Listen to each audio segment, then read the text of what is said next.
大家好啊，西華路啊，又係西華路啊。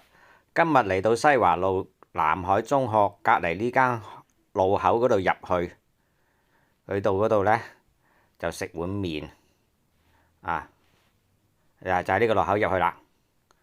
入去嘅話呢，就係一個街市啦，有好多菜賣啦，咁好有一啲市井嘅氣氛嘅，我哋叫煙火氣。睇緊呢間麵店，咁我哋睇下個價錢牌啊。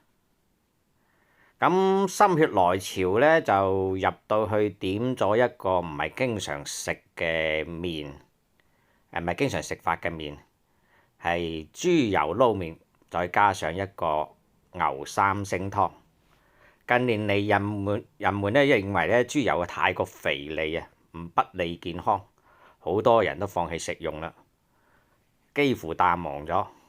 但豬油嗰種特別嘅香味，其他油係難以媲美嘅。豬炒菜啊、撈麵啊係特別香嘅。坐落嚟，我發現咗呢間店鋪嘅調味品入邊有罐鹹酸喎。聽聞以前嗰啲麵店呢都會有鹹酸嘅，免費提供。醒胃啊！食咗之後嘅話呢，客人呢就好容易呢就會食多碗麵，做多咗生意。我攞咗呢啲鹹酸食，酸酸辣辣嘅，味道好好。啲麵攞咗上嚟啦，我將啲豬油倒咗入去，節醋啦、豉油啦，一並咁樣撈勻佢。食落口，麵嘅蛋香加上豬油嘅香，豉油，傳統簡單嘅搭配食法，勾起咗一段遠去嘅美好美味記憶，好好食啊！好耐都冇食過咁樣嘅味道啦。豬油蛋麵，撈咗啲豉油落去，係嘛？攪勻佢，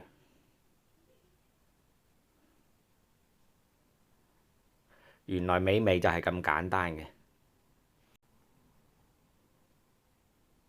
一啲都唔複雜。好啦，牛三星湯上嚟啦。牛三星嗰啲切得好大塊，亦都切得好厚。啲湯水好濃郁。加咗啲胡椒同埋麻油落去啲湯度，更加濃郁，好味道。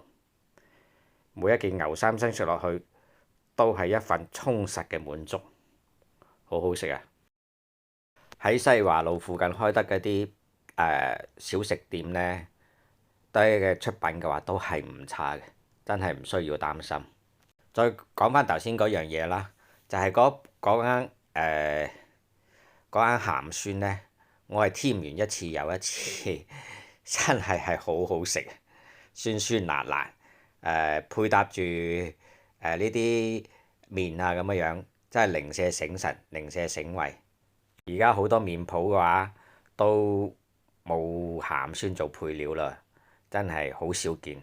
我都係喺呢間鋪頭度第一次見到嘅啫，近呢幾年入邊，真係值得推介啊！豬油撈麵真係好好食嘅，即係有陣時啲嘢呢，即係偶爾食下嘅話呢，係 OK 嘅。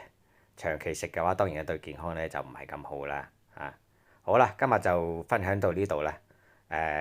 多謝大家嘅觀看，拜拜。唔好唔記得關注下我嘅頻道，點下讚，分享我啲視頻俾你哋啲朋友。係咁先，拜拜。